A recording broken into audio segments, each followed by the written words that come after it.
Claudia, ¿ya estás?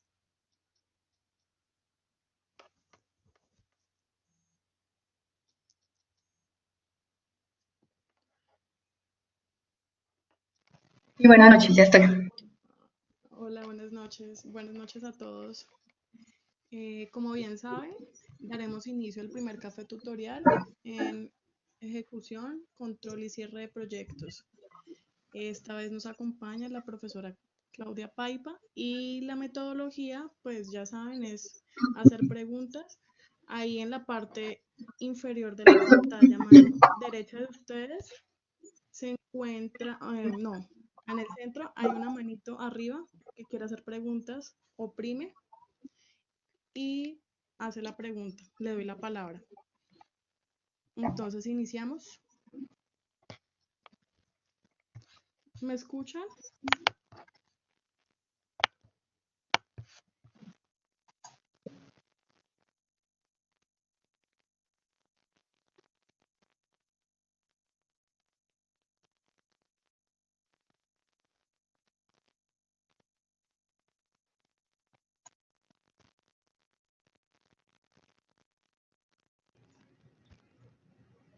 Hola, buenas noches. Ahí nos escuchan, por favor, levanten la mano si en efecto el sonido está bien, nos escuchan. Gracias, Sofía, Diana, Juan Mayorga, Joan, Edwin, Julio García, Ana María. Bueno, quiere decir que sí estamos teniendo buen sonido y nuevamente los invitamos a este café tutorial en ejecución, control y cierre. En esta ocasión contamos con la participación de nuestra docente Claudia Paipa. Steffi, nuestra compañera, estaba comentándonos acerca de la metodología que manejamos en este café tutorial. Tenemos un chat donde todos podemos pues hablar, generar nuestras preguntas, interactuar con Claudia. También se había enviado un link de preguntas previas. Tenemos algunas preguntas que nos hicieron llegar. En caso tal que alguien necesite hablar, por favor, oprime levantar la mano y con gusto será leída la pregunta. ¿Listo? Entonces yo creo que, Claudia, ¿qué opinas? Podemos dar ya inicio a la sesión. Contamos con gran participación de nuestros estudiantes. Sí, buenas noches a todos. Veo que tenemos muchos participantes y siguen llegando. Qué bueno que han aceptado esta invitación y acotar algo. Andrea me invitaba anteayer a hacer una presentación y yo le decía, pues para poder hacer una presentación necesitamos las preguntas de todos ustedes. Así que no tengo una presentación, pero aquí estamos dispuestos a contestar todas las preguntas y lo que pueda mostrarles de un trabajo real, pues lo podremos mirar en cierta medida hasta donde me permita mostrarles algunas cosas para poder contestar a sus preguntas. Y digamos que me voy a basar un poquito también para contestar sus preguntas en nuestro libro mágico de Pablo Lledó. Entonces, pues tú nos dirás, Andrea, ¿cómo arrancamos con las preguntas que ya tenemos o cómo? Listo, sí, si quieres entonces para tener una base arranquemos con estas preguntas que ya nos habían formulado y a medida que vaya avanzando la idea es que entre todos vayamos generando más preguntas, aclaremos dudas, recordemos que esta es una sesión también para aclarar dudas, para unificar conceptos y bueno, también valga decir que en nuestra cuarta sesión de la materia como tal, de ejecución, control y cierre, pues vamos a tener una evaluación, entonces también este es el espacio para que hagamos las preguntas que necesitemos, aclaremos, tratemos de dejar lo mejor posible nuestro conocimiento. Entonces empecemos con la primera pregunta. Nos hacen llegar, ¿cuál es la utilidad del plan de la configuración en ejecución, control y cierre? Bueno, ok, esta pregunta me pareció muy interesante porque a veces cuando hablo de esto en clase todos me miran con cara de extrañeza. Y para eso me voy a apoyar aquí un poquitico en el libro, voy a compartirles la pantalla, vamos a ver si nos funciona, ahorita hicimos una prueba. Vamos a compartirla, a ver si me ven. En este momento deben estar viendo una pirámide, ¿me confirman? No, no se está viendo, estamos viendo de fondo la imagen. No. Ah, espérame.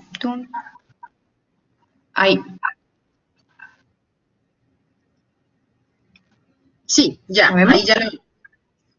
Ok. Entonces, quiero devolverme un poquito al plan de la configuración en este sentido. De hecho, me voy a volver un poquito más atrás, porque este tema es muy importante. Voy a ir un momentico a nuestros procesos. Vamos a ver dónde tenemos nuestros procesos. Un segundo, lo buscamos aquí rápidamente. Voy a buscar el mapa de procesos. Nuestra buena práctica nos sugiere tener o seguir cuando gestionamos un proyecto. Acá, ¿ok? Entonces, lo primero que quiero que ustedes se ubiquen es dónde se construye ese plan y dónde sale. Generalmente cuando ustedes miran, y todos los que ya han manejado esta tabla que tengo expuesta, pues uno empieza a mirar y uno dice, pero ¿dónde sale el plan de configuración? Ustedes, si barren esta tabla, no lo van a encontrar. Pero cuando entra uno un poco más en detalle, si ustedes van a nuestro PMBOK y van a este proceso que se llama desarrollo del plan de proyecto, que está en el área de integración, van a ver que una de las salidas importantes es el plan de la configuración. Entonces, ahí empieza todo. Y es parte de lo que yo siempre he dicho, cómo está su plan de configuración, porque ese plan de configuración tiene varios componentes, entre ellos uno muy importante, y es que en ejecución, seguimiento y control, ustedes van a empezar a tener temas de controles de cambio. Y esos controles de cambio pues deben llevar una trazabilidad a través de un versionamiento, a través de un control de qué es lo que en este momento o sobre lo cual nos estamos midiendo y ejecutando, y qué era con lo que nos estábamos midiendo y ejecutando, por ejemplo, hace un mes o hace 2 meses. Entonces, el plan específicamente sale de acá. Por eso, probablemente, cuando ustedes el semestre pasado vieron toda su planificación y sus áreas, pues no lo nombraron. Y no sé si es claro que tenían que tenerlo o que tienen que tenerlo en este momento para llevar esa trazabilidad. Una vez definido que está ahí, ¿de acuerdo? Entonces me voy a ir a la diapositiva donde estaba, o a la página donde estaba. Y lo que tenemos acá es algo que llamamos el PMIS, que es el sistema, como lo dice acá, de información de la gestión del proyecto, que me dice que es un sistema automatizado. ¿Qué es lo que me está queriendo decir? Esta pirámide que yo tengo acá es el sistema de información de gerencia del proyecto, y lo llama automatizado porque si nosotros no tenemos esto, al final el proyecto se nos va a convertir en una locura. Nosotros en el sistema lo llamamos el repositorio de información, y es lo que ustedes tienen hoy en día en el Manhattan, en el Google Drive, en el Dropbox, en las diferentes herramientas, no importa cuáles tengan. Entonces, la idea de este sistema de información de gestión del proyecto, o para la gerencia del proyecto, pues cuenta con realmente son 3, aquí nos falta uno. 3 temas básicos. Uno que es la gestión de la configuración, que es lo que ustedes me están preguntando, en donde básicamente en el sistema en sí, en el repositorio, la idea es que tengamos las versiones finales actualizadas. El plan en sí me deberá decir, como siempre les he definido, es, por ejemplo, cómo voy a llamar el documento, cuál es la versión que voy a trabajar, si voy a trabajar en números, en letras, quién es el responsable de ese repositorio, ¿de acuerdo? Y siempre allá, siempre van a tener que estar las versiones finales. Porque cuando ustedes hacen un control de cambios, parte de la integración es que ustedes reflejen eso en lo que se afecta, en el cronograma, el presupuesto, o lo que sea que se afecte, y ese cronograma y ese presupuesto nuevo o lo que se afecte, pues deberá estar en nuestro repositorio para garantizar que nos empecemos a medir sobre este. Además de eso, pues aparte de esa gestión de la configuración, nos determina que debemos identificar y documentar todas las características funcionales del proyecto. Esto tiene que ver un poco con que aquí podría estar la matriz de trazabilidad de requerimientos, donde tenemos las características funcionales y no funcionales del producto en sí y del proyecto. Y registrar e informar los cambios, es parte de lo que se va a hacer acá. Entonces, básicamente va a haber, digamos, un proceso de cómo ustedes informan a su equipo de trabajo, sobre todo aquí en ejecución, y a los interesados que ha habido un control de cambios, ¿de acuerdo? Y que ese control de cambios, por un lado, o ha sido aceptado o ha sido denegado. De los dos lados tendrían que informarlo, ¿de acuerdo? El otro componente que tenemos acá es el control de cambios, que es el proceso de control de cambios que les pidieron en el primer informe. Y es definir como proceso cómo van a controlar, cambiar y aprobar los entregables del proyecto. Sobre todo en el tema de cómo van a hacer estos cambios, ¿no? Que fue, digamos, parte de lo que ustedes hicieron para el primer informe. Ahora, ¿cómo funciona esa gestión de la configuración digamos, en ejecución, seguimiento y control. Entonces, voy a volverme acá donde estábamos hace un momento, que perdí la página. Un segundo para explicarlo sobre esto. Es cómo funciona. Yo lo definí acá en mi planificación, ¿de acuerdo? Entonces, cuando yo empiezo, incluso aún sin ejecutar, pues yo empiezo a generar un montón de información desde el inicio del proyecto, un acta de constitución, una matriz de interesados, unos planes que ustedes deberían ir validando y luego una vez que están validados, poderles colocar un versionamiento. No sé cómo lo manejaron ahorita, pero supongo que en su momento su director de proyecto le revisó no sé cuántas veces el alcance hasta que finalmente les dijo sí, aprobado. En ese momento que estaba aprobado, pues ustedes debieron colocarle alguna versión 0, versión A, eso es lo que debe estar específico en el plan de configuración. Y así sucesivamente con cada uno de los planes e incluso con el plan de dirección del proyecto. Cuando ustedes empiezan a ejecutar y controlar, pues aquí vienen los controles de cambio. Recordemos que cuando ejecutamos es hacer el to-do, es hacer las actividades propias del proyecto. Y cuando empezamos a controlar es mirar los datos que tenemos acá en la ejecución versus la planificación y ahí empiezan como las desviaciones. Esas desviaciones pueden generar lo que llamamos los controles de cambio. Esos controles de cambio se disparan y se gestionan a través del proceso que ustedes definieron acá en planificación. Si ese control de cambios es aceptado por el sponsor o por las personas que ustedes determinaron que debían aceptarlo, pero generalmente se debe involucrar al sponsor, ¿de acuerdo? Lo que se activa es que todos los documentos que se modificaron, que venían de la planeación, estos documentos que tengo acá, van a tener una nueva versión. Entonces, el plan de la configuración lo que me va a decir ahora es, usted venía en una versión 0, ahora le autorizaron un control de cambios, el control de cambio le impactó, por ejemplo, la EDT, ¿sí? Entonces, su EDT ya no es la versión 0, sino según su plan de configuración, su versión ahora es la versión 1. Y cambian la versión y simplemente la colocan en el repositorio. De ahora en adelante, usted tiene que validar su alcance frente a la EDT versión 1 y así sucesivamente. Para eso es que se utiliza el plan de configuración durante la ejecución y el control, ¿sí? No sé quién hizo la pregunta, ¿es claro para quien hizo la pregunta o tiene más inquietudes sobre esta pequeña explicación?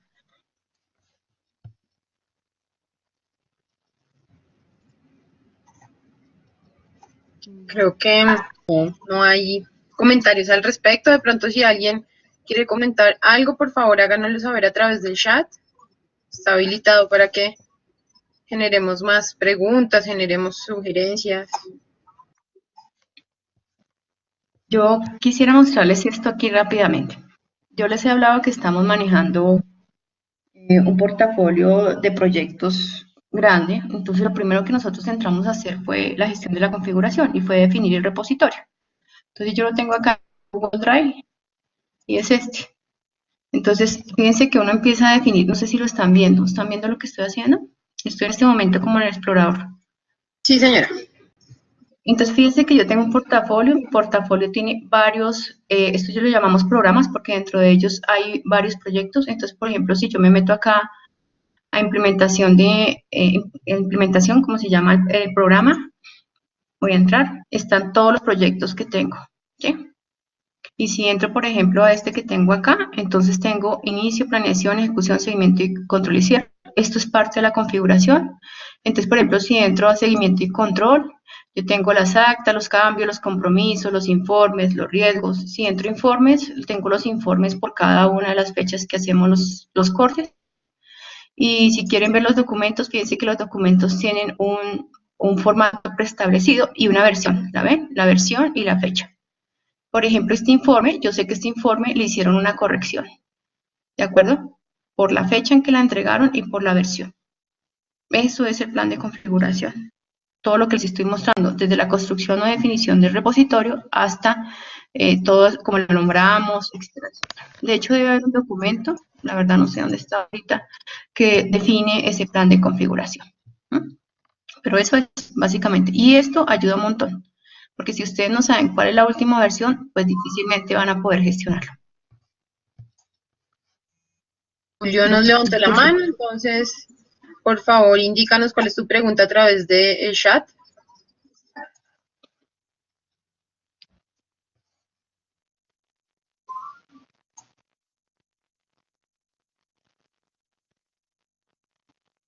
Julio, te invitamos a generar tu pregunta a través del espacio disponible, que sería el chat en este caso. Igual, Daniel, por favor, generen sus preguntas a través de este espacio.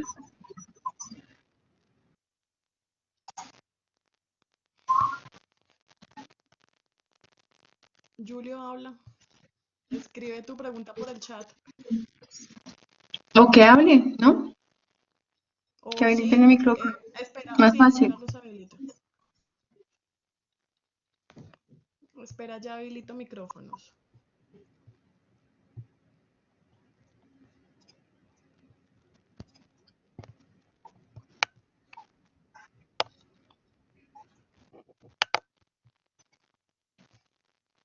Creo que mientras tanto, mientras verificamos el tema de sonido con Julio y con Daniel Cure, podemos continuar con otra pregunta.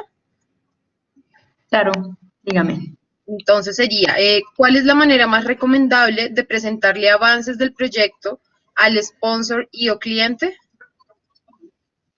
Bueno, esta es una interesante pregunta. Hay un tema de nuestra clase un poco más adelante y tiene que ver con el tema de comunicaciones. ¿Sí? Entonces, lo primero, vuelvo a mi tablita, porque es que todo está relacionado acá. Todo depende de cómo ustedes planificaron las comunicaciones.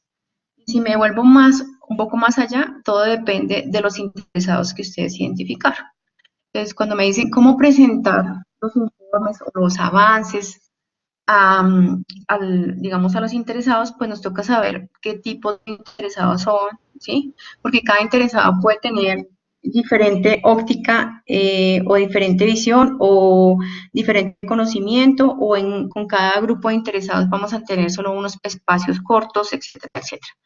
Entonces, lo primero que habría que hacer es tener una matriz de interesados. Con esa matriz de interesados, haciendo nuestro plan de comunicaciones, habría que reunirse con ellos para identificar qué tipo de información requieren sobre el proyecto. Y definiendo el tipo de información sobre el proyecto, tendrían ustedes que definir cómo la reportarían. Eso puede ser un tablero de indicadores. Actualmente estamos manejando, les voy a hablar mucho del proyecto que estamos manejando. Nosotros tenemos varios tipos de información. Una información viene desde las personas que ejecutan los proyectos, que es un informe de seguimiento donde nosotros les estructuramos cómo lo deberían presentar. Lo que pasa es que estos sí no los puedo presentar porque tienen información un poco más propia del proyecto y ahí sí no les puedo mostrar. Pero básicamente yo podría decirles, necesitamos que nos muestren, por ejemplo, cuál es el valor planeado a la fecha de corte y cuál es el valor ganado. Eso puede ser en porcentajes, cómo van cada uno de los paquetes o las cuentas de control en términos de valor planeado y valor ganado. Algunas gráficas, el CPI, el SPI, la gráfica, la curva S. Si yo voy de pronto a un comité donde solamente tengo 5 minutos para exponer mi tema, pues se pueden ir con una curva S o con un tablero de indicadores muy corto que muestre los riesgos del proyecto y cómo van los costos del proyecto. Con su WS, utilícenla mucho. ¿Sí? Quiero mostrarles, yo creo que esto sí se los puedo mostrar así rapidito. A ver si tengo una por acá.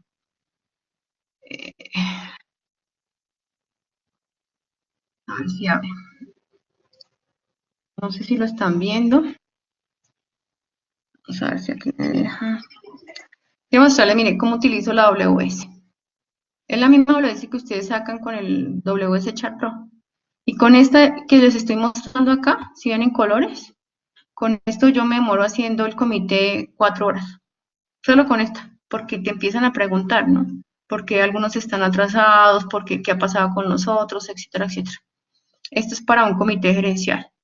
Pero si yo voy un poco más a un comité un poco más estratégico, pues les pido algo como esto, ¿sí? Perdón, un poco más operativo, les pido algo como esto, que es un seguimiento mucho más al detalle.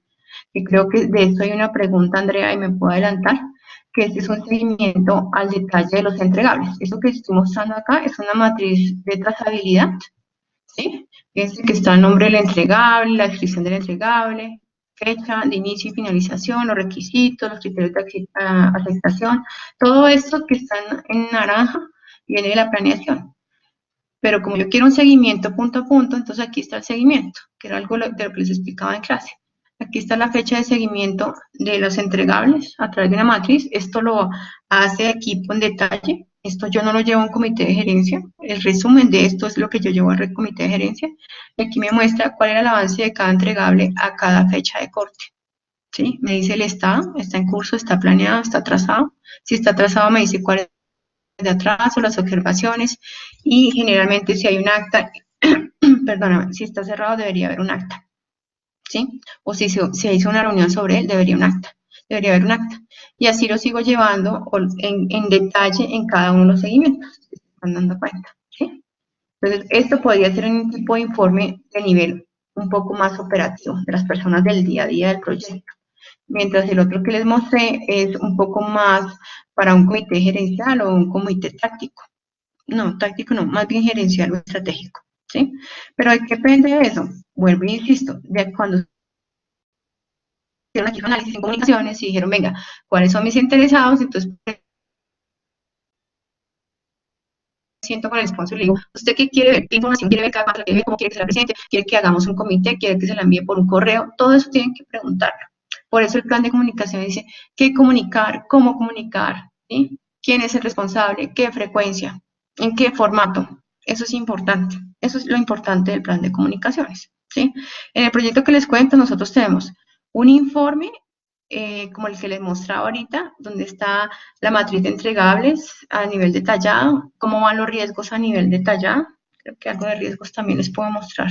Bueno, un momento acá les muestro algo de riesgos. Si es que lo encuentro, a ver, por acá. ¿Qué se ve? Por acá. Ay, ¿qué se ve? Lo perdí. Pero también pueden pedirle, es parecido, un mismo seguimiento. Aquí creo que está. Sí. No veo lo de... La verdad no lo estoy viendo ahorita, no sé qué se me hizo. Pero igual es la misma matriz, pero estamos hablando de riesgos, entonces un seguimiento detallado de riesgos. Pero uno no lleva eso a un comité gerencial, no es lo que lleva al comité gerencial. Es un gráfico de barras, un gráfico de burbujas, un gráfico de dispersión, no sé, sobre los riesgos, ¿sí? Pero para poder hacer esos gráficos, pues ustedes necesitan tener la información en detalle. Entonces, el quiz, ¿dónde está? En que ustedes hagan una buena identificación de interesados y con esos interesados construyan el plan de comunicación. Gracias, Claudia. Bueno, qué pena te interrumpo, tenemos una pregunta de Sofía Pacheco. Ella dice, si hago un control de cambios que se me haya afectado el cronograma y presupuesto, ¿se debería mostrar la curva S en el mismo formato del control de cambios? ¿En este formato queda todo a alto nivel y se especifican los documentos o se debe mostrar en el mismo formato de control de cambios? Uy, está como enredada la pregunta, Cristel Sofía. Lo que pasa es que cuando hablamos de formatos, lo primero que quiero decirles es que los formatos son de libre decisión de cada uno de los gerentes o del equipo de gerencia, ¿sí? No, si ustedes ven toda esta buena práctica, no les dice a ustedes, este es el formato o este es específicamente como lo tienen que hacer. Entonces, el formato lo tienen que decidir ustedes. Ahora, como ustedes saben, cuando hacen el tema de control de cambios, lo importante ahí es que ustedes evalúen el impacto como gerentes de ese cambio a toda esta planeación que hicieron. Entonces, como buena práctica y como yo lo hago, generalmente cuando evalúo un cambio, yo lleno un formato que ustedes pueden encontrar en el aula, en donde voy cogiendo cada una de las áreas que tengo acá, porque cuando uno evalúa un cambio toca mirar todas las áreas, y yo voy diciendo, bueno, en alcance, ¿qué me cambió? Y voy documentando. En cronograma, ¿qué me cambió? En costos, ¿qué me cambió? Puede ser que aquí en costos no aplique, simplemente coloco no aplico. En calidad, ¿qué me cambió? Cuando digo que me cambió es qué entra, qué sale o qué se modifica. En recursos humanos, ¿qué me cambió? En comunicaciones, ¿qué me cambió? En riesgos, en adquisiciones y interesados. Entonces, la buena práctica que yo hago es dejar todo documentado de manera detallada desde el resultado de ese análisis. ¿Para qué? Para que cuando venga otro gerente, porque pues yo no tengo mi puesto asegurado, entonces el otro gerente pueda tener el detalle del análisis que se hizo. Ahora, ¿qué se lleva realmente al comité? Pues al comité se lleva lo que ustedes hayan pactado, pero generalmente el comité de cambios lo que ellos quieren escuchar es generalmente cuál es el impacto en tiempo, en costo y en riesgos relacionados con el cambio que se está solicitando. Ya si entran en un poco más de detalle el comité, pues yo ya puedo sacar mi informe detallado, mi formato y poder mostrarles cómo hice el análisis. Pero vuelvo, insisto, no hay un formato preestablecido y ustedes, pues como gerentes, tendrán que ir determinando cuáles son sus formatos, ¿sí? Ojo, mi recomendación es que no se vuelvan llenadores de un formato. Realmente cuando uno hace la gestión del cambio, uno hace el análisis de impacto, pero el resultado de ese análisis es el que llevas al documento que les estoy mencionando, que es como un registro, una evidencia que va a quedar. Pero el análisis de impacto generalmente se hace con cada uno de los planes, ¿sí? Si yo voy a generar un análisis de impacto sobre qué pasa en mi cronograma, pues yo cojo aquí mi cronograma, si me están viendo, yo digo, lo que hacíamos en el ejercicio de calidad, digo, bueno, si ahora esto resulta que, voy a meterme por acá, yo tengo que moverlo y decir que ya no son 828 horas como tengo acá, o perdón, hagámoslo acá. Si ya no son 2 horas, o 5 horas, 2 horas, sino 5 horas, pues yo muevo acá y eso me va generando todo el impacto, fíjense que se va moviendo todo. Ese es el análisis de impacto. Y si esto está amarrado a costo, pues me irá generando el análisis de impacto de costo. Y el resultado de todo este análisis es el que yo llevo a los formatos como un registro de evidencia. ¿Sí? Creo que eso era lo que estabas preguntando, Sofía. Bueno, Señora, bueno. ¿te quedó claro, Sofía? Sí. Diana Olaya tiene otra pregunta. ¿Las actas de Señora. cierre debe hacerse también para los cierres de los requerimientos de interesados? Lo que pasa es que sí es una buena práctica. La idea es que ustedes vayan cerrando. A ver, lo que yo quiero que entiendan un poco es que, me voy a volver aquí a la matriz que tenía. Lo que yo quiero que entiendan un poco es que nosotros arrancamos con los requerimientos, ¿sí? Es lo primero que hacemos cuando generamos el alcance. Me voy a volver otra vez aquí a esta matriz. Cuando yo estoy planeando, fíjense que lo primero que yo hago después de planificar el plan de gestión del alcance, yo hago una recopilación de requisitos. Entonces, ¿qué pasa? Estos requisitos yo los empiezo a llevar a mi matriz, ¿cierto? Y esos requisitos más adelante se van a convertir en unos entregables de la EDT. Es decir, la lista de requisitos, que miren que aquí tengo varios, se van a ver evidenciados para el interesado en un entregable que es este. ¿Sí? Entonces, ¿qué pasa? Cuando yo ya tengo el requerimiento, yo lo que voy cumpliendo son requerimientos. Cuando tengo todos los requerimientos, al final tengo el entregable. Generalmente uno lo que hace es un acta por el entregable más que por el requisito, ¿sí? Pero cada proyecto pueden ustedes gestionarlo como bien crean que es mejor. Si ustedes quieren ir haciendo aseguramiento por cada requisito, pues harán un acta por cada requisito. Yo lo que siempre hago es que hago un acta por cada entregable, no por cada requisito. Entonces, si el requisito se cumple, que era lo que explicábamos la clase pasada, la primera clase, la segunda clase del alcance es, yo ya tengo mi entregable listo, entonces tengo que hacer un checklist revisando que todos los requisitos se cumplan. Si estos cumplen, entonces yo me voy para donde el sponsor y lo que hago es decirle, aquí está, mire, estoy cumpliendo, y al final por eso es que yo tengo aquí un acta en donde digo en qué acta lo estoy o lo entregué, pues.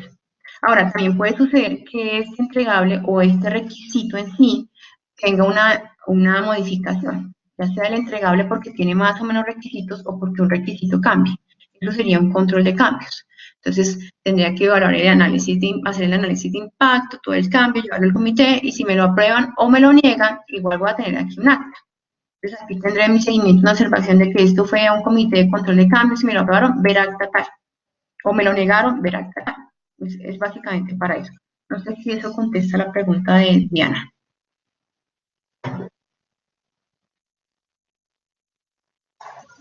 Sí, señora, gracias, dice Diana. Continuamos con una pregunta que nos realiza Sofía Pacheco. Si se impacta el presupuesto, ¿debería meter la curva S en ese formato? ¿En cuál formato? ¿En el de control de cambios? Sí, está ¿Estás haciendo hablando? relación a la pregunta anterior. No, como les digo, el formato que yo les puse allá, de pronto Sofía vio el formato o varios vieron el formato que yo puse en el aula por si lo necesitaban, pues generalmente yo pongo, como les digo, solo por tener trazabilidad o evidencia, la curva S, pero no es necesario, cada uno de ustedes elabora el formato que quiera para sustentar o dejar evidencia de los impactos al proyecto con ese control de cambios que están haciendo. Pero como les digo, el formato es de libre decisión de ustedes. ¿Sí? no es obligatorio. Pero sí les recomendaría yo que dejaran todo muy bien especificado, claro. Claro y Ok. documentado. Continuando con las preguntas, tenemos varias de Julio Aquite. La primera de ellas es, Ajá, estuve averiguando sobre WS y encontré una ajá, forma de presentar que se llama tabular. ¿Cómo podemos ajá. llevar? Bueno, creo que esa es la primera, tiene otras tres. Si de pronto nos aclaras un poco más la pregunta, Julio, por favor. Sí, creo que la aclaré porque no está clara. Es como la aclaración. Como pregunta como tal, continuamos entonces con la segunda. ¿Cómo podemos llevar el versionamiento si la empresa tiene sistema de gestión de calidad, pero por motivo de confidencialidad no se puede utilizar? Uy, pero es que eso es otra cosa, cosas diferentes. Vale, el versionamiento ustedes lo pueden llevar. Digamos, el proyecto puede definir el versionamiento. Yo lo defino y digo, para el proyecto es este. Ahora, si ustedes tienen, si la empresa donde están tiene un sistema de gestión de calidad, aquí viene un tema de planificación de la calidad. Me voy a ir acá.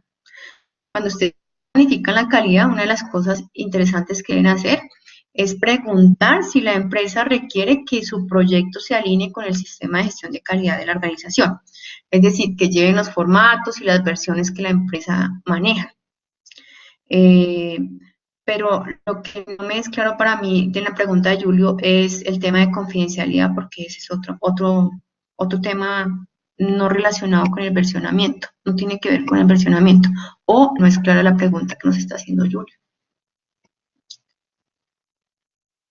Perfecto. Continuando con la primera pregunta de Julio, nuevamente estuve averiguando sobre WS y encontré una forma de presentar que se llama tabular.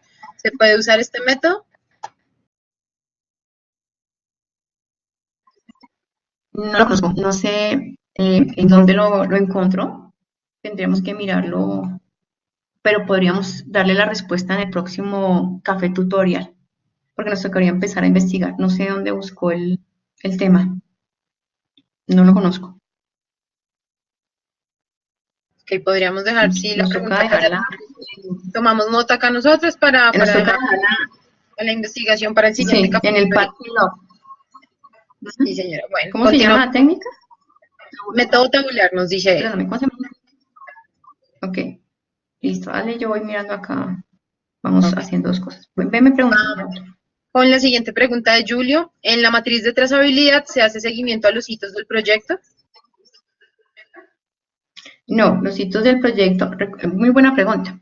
Recuerden que la matriz de trazabilidad es el alcance y el alcance tiene que ver con el qué, ¿de acuerdo?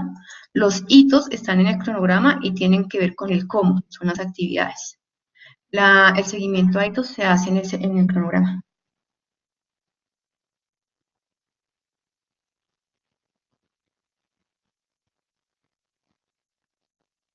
Hola. Ok, perfecto, Claudia, gracias. Continuemos con otras de las preguntas que teníamos previas. Dice, nos hablan mucho de fast tracking y crashing, pero en realidad no sabemos bien qué es, cómo se maneja, cuándo implementarlos, sus ventajas y desventajas. De hecho, esto fue pedido para el segundo informe de seguimiento sin siquiera haber visto el tema. Por favor, ¿podrían ilustrarnos sobre estas técnicas? Claro que sí, varias aclaraciones ahí. Una es que, sí, yo le escribí a Jorge que ese tema no lo habíamos visto en la clase y por eso, digamos que de alguna manera nos aceptaron solamente tener el indicador de CPI y SPI para el segundo informe.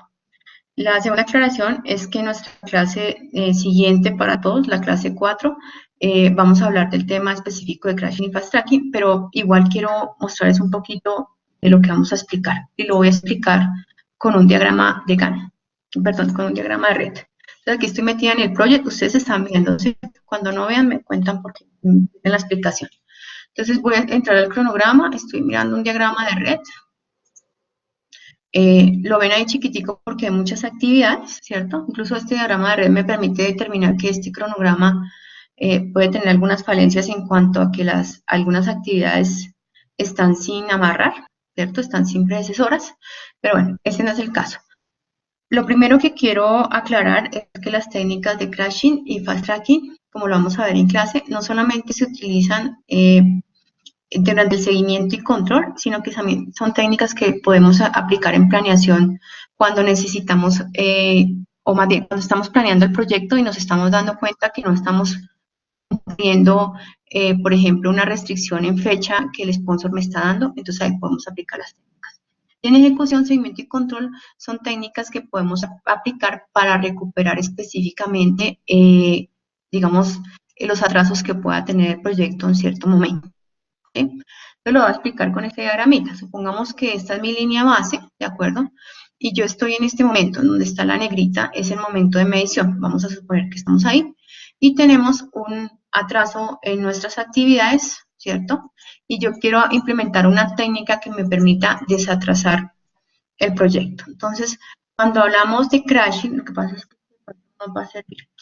Cuando hablamos de crashing, lo que nosotros hacemos es, para desatrasar el proyecto, básicamente buscar las actividades de la ruta crítica. Para mí son como todas estas porque están como precesoras, ¿cierto? Y como necesito recuperar tiempo, lo que hago en crashing es que cojo todas estas actividades de la ruta crítica y evalúo si puedo colocarles más recursos para que se hagan más rápido. Si yo hago más rápido todas estas actividades que tengo hacia adelante, pues voy a recuperar el tiempo que perdí acá. Sin embargo, esa evaluación, como lo vamos a ver en clase, depende de muchas cosas, del tipo de actividad. Yo no necesariamente a todas las actividades les puedo colocar más recursos. Eso es como cuando dicen que voy a ganar la carrera de caballos porque voy a montar 2 jinetes en el caballo para llegar más rápido. Es decir, eso no funciona tan así. Hay que coger cada actividad y mirar a qué actividad le pueden colocar más recursos. Pero tienen que ser las actividades de la ruta crítica. Eso tiene un efecto, y es que inicialmente nosotros no teníamos planeado esos recursos, por lo tanto, cuando ustedes aplican ese crashing, o sea, yo cojo las actividades, las analizo y digo, a esta les puedo meter más recursos y van a disminuir el tiempo, y como son de la ruta crítica, voy a recuperar mi tiempo perdido, significa que ustedes van a tener unos costos adicionales, ¿sí? Entonces, hay que pensar en eso. Ustedes pueden recuperar el tiempo perdido a través de crashing, pero van a necesitar dinero adicional para contratar esos recursos. Una forma de hacerlo. Lo otro que pueden hacer es mirar qué actividades, aquí no tenemos de pronto actividades paralelas, lamentablemente en este cronograma, pero también podemos mirar, espérenme a ver que yo tengo otro por acá, a ver si me funciona mejor. Abrir otro. Que este sí me parece bien. Eso. Este está mejor. Ustedes saben que las actividades de la ruta crítica son las que están en rojito. ¿Sí? Vamos a disminuir un poco el tamaño acá. ¿Listo? Entonces lo que yo hago acá, esto tiene un montón de actividades aquí hacia abajo, es que si yo estoy atrasado y este es mi momento en el que estoy atrasado, pues busco las actividades de la ruta crítica. Vamos a suponer que es esta, suponer no, son estas que están en rojito. Entonces yo lo que tengo que analizar es cómo esta, por ejemplo, que tiene una duración de 15 días, pues no la hago en 15 días, sino la hago en menos tiempo, ¿sí? Para hacer eso, pues tengo que evaluar primero si la actividad, si a esa actividad se le pueden poner más recursos. Insisto, hay actividades que por su naturaleza no pueden ponerle más recursos. Mi ejemplo que siempre he dado es un desarrollador de software, una persona que está ahí sentada echando código, está atrasado. Si tú le vas a colocar a otra persona al lado, no estás haciendo nada. Entonces, esta actividad no podría hacérsele crash. Pero supongamos que esta actividad es levantar una pared. Si solamente tengo asignado un recurso acá levantando esa pared y son 15 días y quiero acortarla, pues yo puedo colocar 2 personas a levantar la pared y reducir esto de 15 días a un tiempo menor a 15 días. No necesariamente a la mitad, porque esto no es directamente proporcional. ¿Sí? Entonces, si yo pongo 2 personas, calculo y probablemente lo pueda hacer en 10 días. Estoy ahorrando 5 días. Entonces, si yo traía un atraso de 10 días, pues aquí ya ahorré 5 días con esa maniobra. Sin embargo, recuerden que al meter ese nuevo recurso, pues se me incrementan los costos. Eso es crashing. Siempre se aplica el crashing a las actividades de la ruta crítica. Por el otro lado, el fast tracking significa que paralicemos actividades. ¿Qué quiere decir eso? Que trabajemos actividades de manera paralela o en adelantada. Si yo tengo el atraso acá en esta negrita que está seleccionada, entonces yo lo que miro es hacia adelante, que serían estas actividades que están programadas. ¿Cuáles de estas actividades puedo arrancar ya estando acá? Por ejemplo, esta está para el 16 de diciembre y esta está para el 27 de diciembre. Yo lo que analizaría es si esta actividad llamada aquí planeación puedo empezarla a ejecutar a partir del mismo 16 o 17, tratando de adelantarla, no sé, como 9 días. Entonces yo trato, es como si cogiera esta actividad y la trasladara aquí. Ahora, estas acciones que estoy haciendo se supone que son un plan de choque. Es decir, yo no necesito en eso un control de cambios, no necesariamente, ¿sí? Hay que hacer todo el análisis. Probablemente me genere un control de cambios, probablemente no, ¿de acuerdo? Entonces el fast tracking es, yo miro qué actividades de esta puedo adelantar. Sin embargo, como vamos a ver en clase, si tú puedes adelantar esta actividad, analizas que puedes traerla y hacerla acá, ¿cuál sería ese análisis? Mirar si los recursos que están acá asignados, si yo los traigo acá, no queden sobreasignados, porque si yo cojo esta actividad y la corro para acá y la empiezo a hacer paralela con esta, tengo que validar que los recursos de esta no sean los mismos de esta, porque entonces voy a hacer una sobreasignación de recursos y no voy a estar haciendo nada. Más bien estoy empeorando la situación del proyecto. Supongamos que los recursos de esta son diferentes a esta y la puedo adelantar. La técnica dice que esta actividad que estoy adelantando solamente la puedo adelantar hasta el 33% de su ejecución o de su avance. Porque si yo la logro adelantar el 100%, significa que esta actividad quedó mal enlazada o con su predecesora mal puesta. Digamos que una de las consecuencias que pueden tener cuando ustedes hacen fast tracking son los reprocesos. ¿Por qué razón? Supongamos que lo hace un poco más con otra actividad que es mucho más clara. Supongamos que ustedes están súper atrasados y quieren adelantar ahorita actividades de capacitación, ¿sí? Entonces deciden adelantar una actividad de capacitación que está para el otro mes. Primero tienen que mirar si las personas están dispuestas a recibir la capacitación. Supongamos que sí. Ustedes dan la capacitación y la hacen hoy, está programada para dentro de un mes. Pero probablemente en un mes, cuando la gente necesite utilizar los conocimientos de esa capacitación, ya los haya olvidado y ustedes tengan que volver a repetir la capacitación. Entonces, ese es uno de los riesgos que ustedes pueden tener cuando hacen fast track. Tienen que evaluar muy bien que no vayan a generar un reproceso y se les convierta esto en algo peor. Eso a grandes rasgos son las técnicas de crashing y fast tracking, pero como les digo, la clase de esta semana y el siguiente fin de semana, dependiendo de los grupos, pues les explicaré un poquito más en detalle y hay un ejercicio que ustedes harán en su casa sobre este tema, para entenderlo mucho más. No sé si hasta ahí quedó claro. Bueno, tenemos otra pregunta de Sofía Pacheco. Y es, si en la planificación definí métricas de calidad con base a los requerimientos de los interesados, ahora en ejecución, ¿cómo aplicaría esas métricas si no se hicieron con base a los entregables? ¿Se podrían definir nuevas métricas o ajusto las que tengo mirando cómo se relacionan con cada entregable? Pues realmente lo que tendrían que hacer ahí es definir o redefinir las métricas mirando cada entregable, porque probablemente quedaron mal definidas o faltaron, y eso lo que podría generarles es un de cambios. ¿En qué sentido? No en la definición de la métrica en sí, sino lo que implica medirla. Es decir, yo puedo definir ahorita que me hizo falta una métrica que básicamente es, tengo que hacer una prueba en un laboratorio de mi producto. Pues hacer esa prueba en el laboratorio que yo no tenía planteada como una métrica de calidad, pues significa contratar un laboratorio y ese costo y ese tiempo asociado a hacer la métrica por parte del laboratorio, pues seguramente que no lo tuvieron estimado y les va a impactar el tiempo y el costo del proyecto. Es en ese sentido, pero pues yo por ejemplo, podría determinar una métrica de calidad que no necesariamente involucre un costo adicional y un tiempo adicional, ¿sí? Como probablemente medir el estado en proceso o medir el cumplimiento de las personas si llegan a trabajar, si son efectivas, ¿sí? Entonces hay que hacer todo el análisis de impacto. Entonces, mi recomendación es que revisen las que tienen, si les faltaron, definan las que les faltaron, ojalá por los entregables, actualicen su plan y miren si esas nuevas métricas que definieron de alguna manera les impactan el tiempo y el costo del proyecto. Gracias, Claudia. Continuamos con una pregunta que nos realiza Juan Sebastián. ¿Cómo se presenta en un informe el seguimiento técnico bajo normas de calidad, dado que no cabe lugar a indicadores de CPI, SPI, entre otros? Ejemplo, el producto es una instalación de tubería. Pues ustedes muy, ¿cómo se dice? Muy proactivos, pueden ir aquí, voy a ir al capítulo de calidad de Pablo Lledó. Y por acá les muestra un montón de grafiquitas que pueden utilizar en temas de calidad. Acá voy a avanzar.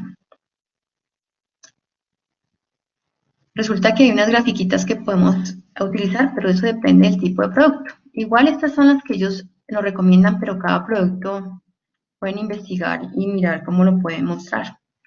Pero aquí están como las más conocidas. Por ejemplo, ustedes pueden mostrar algo como, vamos a ver si están por acá.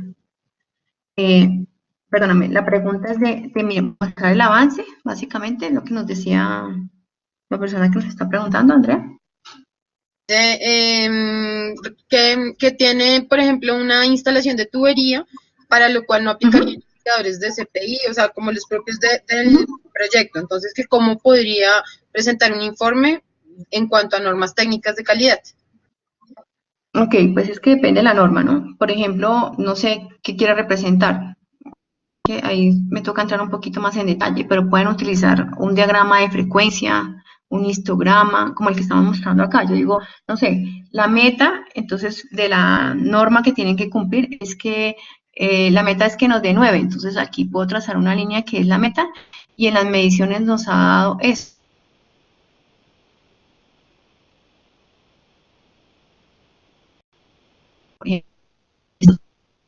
Es una forma de presentarlo, ¿sí? Por aquí creo que hay un diagrama de dispersión que también les puede servir. Bien, este es un histograma, este no es un diagrama de dispersión, ¿sí? Es un diagrama, creo que es un histograma, pero creo que muestra la tendencia, ¿sí? Por acá tienen otro, mire, diagrama de dispersión, pero es que esto depende de lo que ustedes estén mirando o tratando de medir. Un diagrama de dispersión solamente le muestra la relación entre dos variables, entonces puedo medir las dos variables y mirar su correlación, que es lo que dice acá, mire.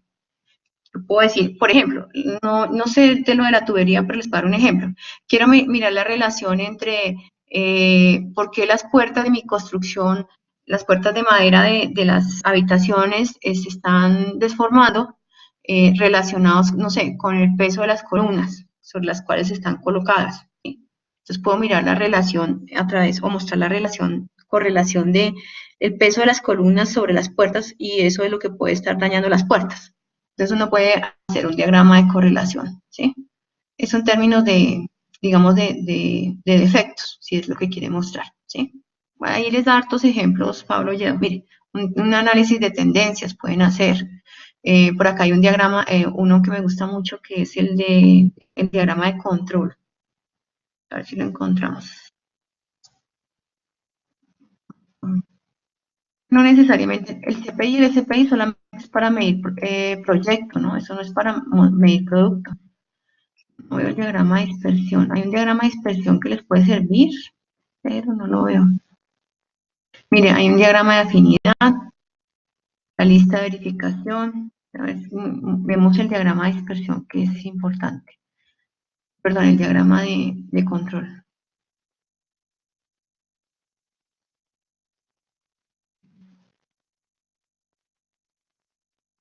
No está acá. Pero les puedo recomendar un diagrama de control. Creo que por acá abajo debe estar. Miren, este es el diagrama de control. Pero depende de lo que quieran medir. Este diagrama de control, pues básicamente funciona con los límites. Esto lo expliqué en alguna clase, en algún salón, y básicamente lo que me permite es determinar si lo que estoy midiendo está bajo el control o no. Los controles los da básicamente unos límites que ustedes definen. Esto fue lo que ustedes vieron en la clase de Jorge cuando estaban definiendo los límites para hacer los controles de cambio bajo CPI y SPI. Pero lo pueden extrapolar al tema del producto también, ¿sí? Pero aquí sí nos toca pensar específicamente en la norma que quieren medir, ¿sí? básicamente. Por ahí hay unos diagramas también de Pareto, también lo puede mostrar así, ¿sí? Hay varios diagramas, pero eso depende de lo que quieran mostrar y medir, ¿sí? Eso es básicamente. Si quiero mostrar avance, pues puedo hacerlo a través de barras. Están diciendo de tubería, pues yo podría hacer cuál es la meta de la métrica que tengo que obtener y en las mediciones las barras frente a la métrica, que fue el primero que expliqué. ¿Mm? Pero apóyense en estos gráficos que les suministra acá, digamos, el capítulo de calidad de Pablo Llevo. No sé si hay alguna otra Bueno, pregunta, Andrea. O si quedó clara la respuesta para el compañero que hizo la pregunta. hay una pregunta, pero primero quiero decirles que voy a enviar por el chat un link que es para la encuesta de satisfacción de ustedes, para que por favor no la diligencien. Además de dar su opinión ahí, pues nos pueden dar sugerencias. Entonces ya les envío por el chat el link. Y seguimos con la pregunta de Diana Olaya. EB de un proyecto puede llegar a ser igual al AC en el proyecto de una consultoría, ya que las tareas solo las hace un equipo de proyecto y no hay agentes externos que puedan llegar a modificar los costos reales de las tareas. A ver, EB igual a C, ¿me dices tú? En un proceso en un proyecto de consultoría, que sí puede llegar a ser. Pues Sí, realmente en cualquier proyecto EB y AC, lo ideal es que el trabajo que yo estoy haciendo o el avance que estoy haciendo corresponda al costo real. Sí, más bien, que el trabajo que yo estoy haciendo o que logré avanzar, que tenía planificado en un valor, sea lo que realmente me está costando. Ese es como el objetivo, es decir, que E, B y AC estén juntos en una gráfica o en un indicador de CPI me den uno. Ahora, en una consultoría, lo que pasa es que depende cómo hayan contratado. Sobre todo los proyectos de consultoría, que es como lo que ustedes están haciendo un poquito en sus proyectos, en la mayoría, no todos, generalmente se trabajan eh, con algo que llamamos, no sé si recuerdan la forma de contratación en adquisiciones que se llama tiempo y materiales, en donde una parte es fija y la otra es variable. Entonces, la parte fija es el valor de la hora y la parte variable es el número de horas que se implementen o que se ejecuten realmente. Entonces, contestando a la respuesta, a la pregunta, B y AC pueden estar juntos y deberían estar juntos, es lo ideal. Y en la parte de consultoría, pues en mi experiencia, difícilmente lo logras, ¿sí? A no ser que tú hayas contratado un tema de costo fijo, en donde no importa el número de horas de la consultoría, que la consultoría invierta, a ti te contrataron por un entregable y te van a pagar por ese entregable. Es decir, yo puedo meter un batallón de gente y tener el entregable, y por ese entregable me van a pagar el X dinero. Ahí sí quedó el contrato, es un costo fijo. Pero si yo lo contraté por tiempo y materiales, el tema es que ahí sí es muy difícil que ellas estén juntos. Generalmente terminan gastando más o menos horas. El control ahí tiene que ser muy detallado. Puede que lo logres, sí lo vas a lograr en algunos puntos, pero generalmente hay unas desviaciones. Lo has contratado así en términos de tiempo y materiales. No sé si fui clara en mi respuesta, porque es que aquí hay que mezclar también, empezar a mezclar el tipo de contratación y otra serie de variables. Y no sé Gracias. si, Sí, señora Diana nos dice que gracias. Yo creo que podemos dar respuesta a otra pregunta. Ya nos estamos acercando al final de la sesión. Nuevamente les recomendamos, por favor, diligenciar la encuesta de satisfacción. Entonces, la siguiente pregunta es, para el tercer informe nos piden realizar un verdadero análisis del valor ganado. ¿A qué se refieren con eso? ¿Qué esperan? ¿Cómo es un verdadero análisis? ¿Qué se debería tener en cuenta al momento de presentarlo? Bueno, esa es una excelente pregunta y la respuesta es también en la clase siguiente, pero les voy a explicar un poquito acá. Fíjense que todo lo estoy sacando del libro que les pedí que leyeran. Este libro es bien chévere. Bueno, un verdadero análisis, y así dice un verdadero análisis de valor ganado, no he visto los requerimientos. Un verdadero análisis de valor ganado no es solamente que tengamos nuestras curvas. ¿Recuerdan las curvas que vimos en la clase inmediatamente anterior? ¿Sí? Voy a irme por acá. Por acá deben estar nuestras curvas. Subir acá, ¿sí? ¿Se acuerdan de nuestras curvas? Eso hace parte, digamos, de la toma de datos que nosotros hacemos y pintamos en una gráfica y que tenemos, que ya sabemos de dónde la sacamos. Pero el verdadero análisis son los análisis que vamos a hacer en términos de costos y de tiempos a través de unas fórmulas de valor ganado. Nosotros ya vimos el CPI, ¿cierto? Y el SPI, pero en la próxima clase tenemos que ver estos indicadores que les estoy mostrando acá. No se los voy a explicar, eso los explico en la clase, que es la variación del costo, la variación del cronograma, un análisis de esas variaciones de los costos, ¿cierto? Eso incluye el verdadero análisis. ¿Qué tan atrasado estoy? ¿Cierto? ¿Por qué estoy atrasado? Y sobre todo, ¿qué técnicas van a utilizar? Que era lo que estamos hablando ahorita. Voy a utilizar un fast tracking, un crashing, pero si utilizo un crashing se me incrementan los costos y si tengo una desviación en costos, entonces el crashing no sería lo ideal, ¿cierto? O también puedo hacer unas estimaciones o proyecciones que las vamos a ver y es, si yo voy hoy sobrecosteado, que es todo esto que estoy recorriendo, que ustedes de alguna manera ya lo leyeron y yo lo voy a explicar en clase, es si yo hoy voy con un CPI, como hablamos en clase, por debajo de 1 significa que estoy gastando más. Entonces, si yo tengo un desfase, perdón, en los costos de mi proyecto, ¿cómo voy a terminar o cómo voy a hacer para terminar el trabajo faltante si ya no tengo el dinero suficiente para hacerlo? Entonces, esos análisis son los que les pedimos, ¿sí?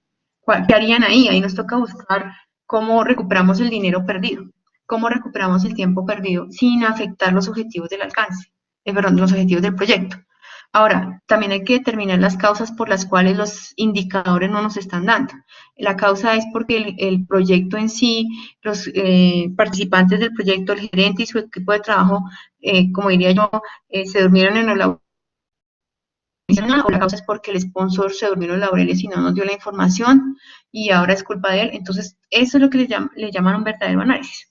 No solamente calcular todos estos indicadores que vamos a terminar de ver en la próxima clase, sino hacer el análisis de cómo me voy a recuperar en tiempo y en costo y qué actividades voy a hacer, para cuándo, eso cómo me impacta, ¿sí? La nivelación de recursos que hablábamos ahorita, mirar la ruta crítica, mirar los costos, mirar, digamos, muchos factores que se necesitan para poder tomar esa decisión, ¿sí?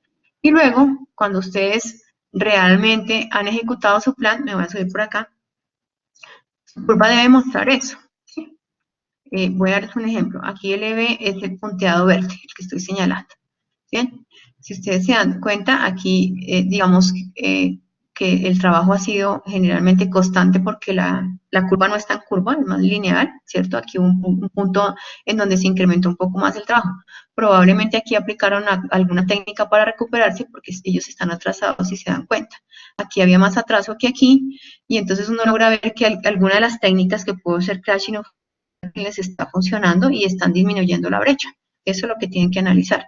Pero como metieron más recursos, supongamos que fue así, pues se les incrementó el costo y ahora tienen una desviación gigante en costo, ¿sí? Estos análisis son los que hay que hacer. Por ejemplo, se les materializó un riesgo, eso lo vamos a ver en riesgos. Si se les materializó un riesgo, ¿cómo se ve el comportamiento acá en los términos de los indicadores, ¿sí? Por ejemplo, yo podría decir que en este punto, justo donde estoy acá, se me materializó un riesgo y el riesgo es que tuve que reprocesar. Supongamos que tuvimos que reprocesar, no sé, todas las fotos de los taxis que hicimos la vez pasada. Entonces, eso hizo de alguna manera que también se incrementara el valor, digamos, del proyecto o el costo ejecutado del proyecto y por eso tengo ahora este desfase en términos de presupuesto. Eso es lo que están esperando. Eso es lo que llamamos un verdadero análisis de valor ganado. No es solamente sacar los valores y los indicadores y aplicar las fórmulas, sino hacer el análisis en sí de lo que está pasando, qué causó y cuáles son los correctivos, básicamente. Eso lo completaremos en la próxima clase. Tengamos. Sí, señor, con eso damos respuesta pues a la pregunta que nos hicieron previamente acerca de lo que es un verdadero análisis del valor ganado, tal cual lo indican en la guía. Y con esto yo creo que damos cierre a esta sesión, ya se acercan las 9 de la noche. Agradecemos a todos su asistencia. Nuevamente recordamos, por favor, la encuesta de satisfacción, diligenciarla. Claudia, te agradecemos a ti el tiempo, el esfuerzo. Sabemos que pues esto demanda tiempo, demanda mucho esfuerzo. Entonces, nada, te agradecemos tu atención, tu colaboración, el estar con nosotros apoyándonos en este proyecto. A todos ustedes les agradecemos también la asistencia. Sabemos que muchos llegan de trabajar, algunos aún continúan trabajando y están supremamente cansados, pero bueno, acá está el compromiso de todos por aprender y por sacar adelante la especialización. Mil gracias a todos. Nuevamente les recuerdo, por favor, la encuesta de satisfacción. No sé si quieres agregar algo más, Claudia. Sí, Andrea, no, a mí me parece que estos escenarios son chéveres, pero los quiero invitar para que en el próximo podamos tener unas preguntas, ojalá antes, y poder construir algo un poco más interesante, de pronto un ejercicio alrededor de algo que nos interese, digamos, a todos y que podamos estructurarlo un poquito más. Pero eso depende de que podamos, digamos, recoger las preguntas con un poco de más anticipación. Lo otro es recordarles que tenemos nuestra primera evaluación y que parte de lo que hemos repasado hoy les va a servir.